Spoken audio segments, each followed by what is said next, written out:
Surat Petrus yang pertama pasalnya yang ketiga, hidup bersama suami istri.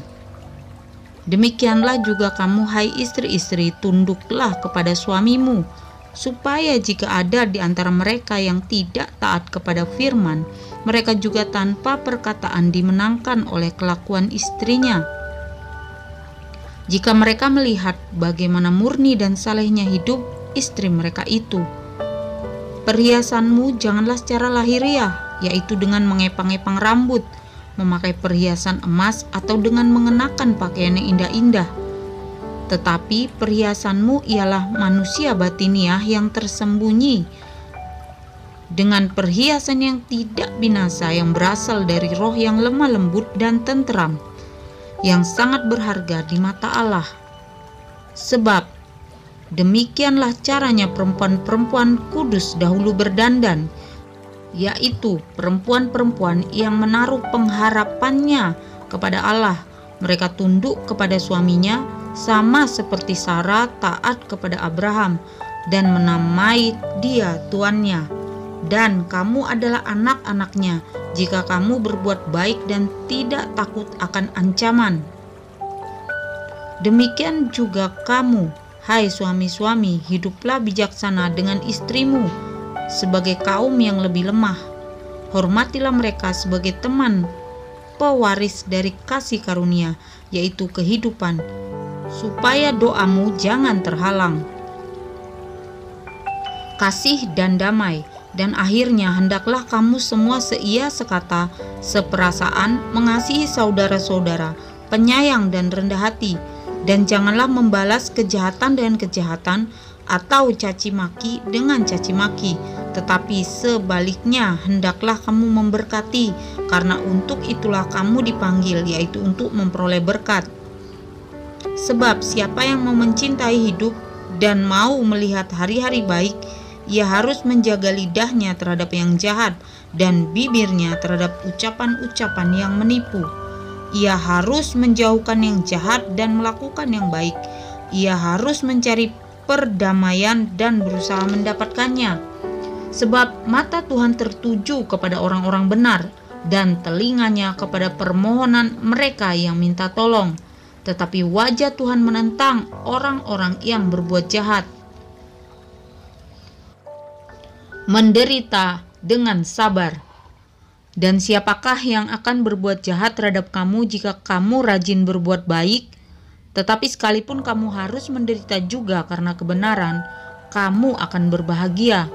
Sebab itu janganlah kamu takuti apa yang mereka takuti, dan janganlah gentar.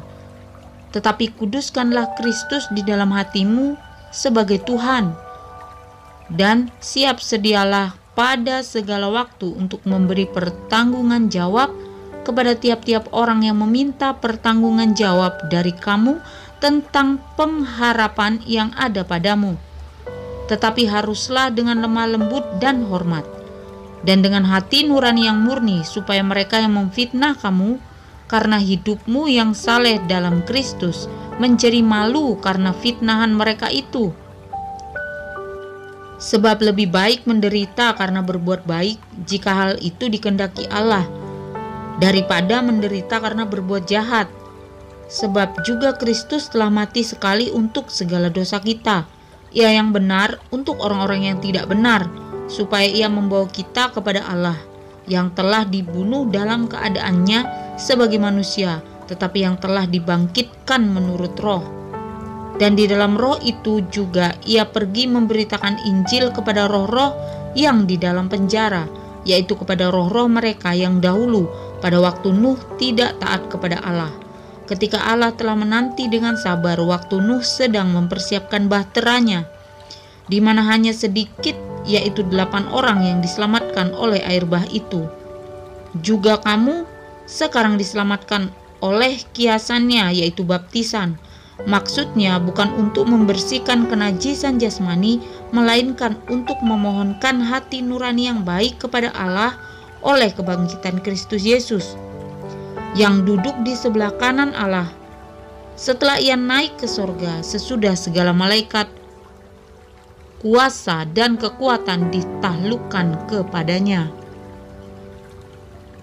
Surat Petrus yang pertama pasalnya yang keempat. Jadi, karena Kristus telah menderita penderitaan badani, kamu pun harus juga mempersenjatai dirimu dengan pikiran yang demikian. Karena barang siapa telah menderita penderitaan badani, ia telah berhenti berbuat dosa. Supaya waktu yang sisa jangan kamu pergunakan menurut keinginan manusia, tetapi menurut kehendak Allah. Sebab telah cukup banyak waktu kamu pergunakan untuk melakukan kehendak orang-orang yang tidak mengenal Allah. Kamu telah hidup dalam rupa-rupa hawa nafsu, keinginan, kemabukan, pesta pora, perjamuan minum, dan penyembahan berhala yang terlarang. Sebab itu mereka heran bahwa kamu tidak turut mencemplungkan diri bersama-sama mereka di dalam kubangan ketidaksenonohan yang sama, dan mereka memfitnah kamu. Tetapi mereka harus memberi pertanggungan jawab kepada Dia yang telah siap sedia menghakimi orang yang hidup dan yang mati. Itulah sebabnya maka Injil telah diberitakan juga kepada orang-orang mati, supaya mereka sama seperti semua manusia dihakimi secara badani, tetapi oleh roh dapat hidup menurut kehendak Allah. Hidup orang Kristen. Kesudahan segala sesuatu sudah dekat. Karena itu kuasailah dirimu dan jadilah tenang, supaya kamu dapat berdoa. Tetapi yang terutama, kasihilah sungguh-sungguh seorang akan yang lain, sebab kasih menutupi banyak sekali dosa. Berilah tumpangan seorang akan yang lain dengan tidak bersungut-sungut. Layanilah seorang akan yang lain sesuai dengan karunia yang telah diperoleh tiap-tiap orang sebagai pengurus yang baik dari kasih karunia Allah. Jika ada orang yang berbicara, baiklah ia berbicara sebagai orang yang menyampaikan firman Allah. Jika ada orang yang melayani, baiklah ia melakukannya dengan kekuatan yang dianugerahkan Allah, supaya Allah dimuliakan dalam segala sesuatu karena Yesus Kristus. Ialah yang mempunyai kemuliaan dan kuasa sampai selama-lamanya. Amin. Menderita sebagai Kristen. Saudara-saudara yang kekasih, janganlah kamu heran akan nyala api siksaan yang datang kepadamu sebagai ujian, seolah-olah ada sesuatu yang luar biasa terjadi atas kamu. Sebaliknya, bersukacitalah sesuai dengan bagian yang kamu dapat dalam penderitaan Kristus, supaya kamu juga boleh bergembira dan bersukacita pada waktu Ia menyatakan kemuliaannya. Berbahagialah kamu jika kamu dinista karena nama Kristus, sebab roh kemuliaan yaitu roh Allah ada padamu.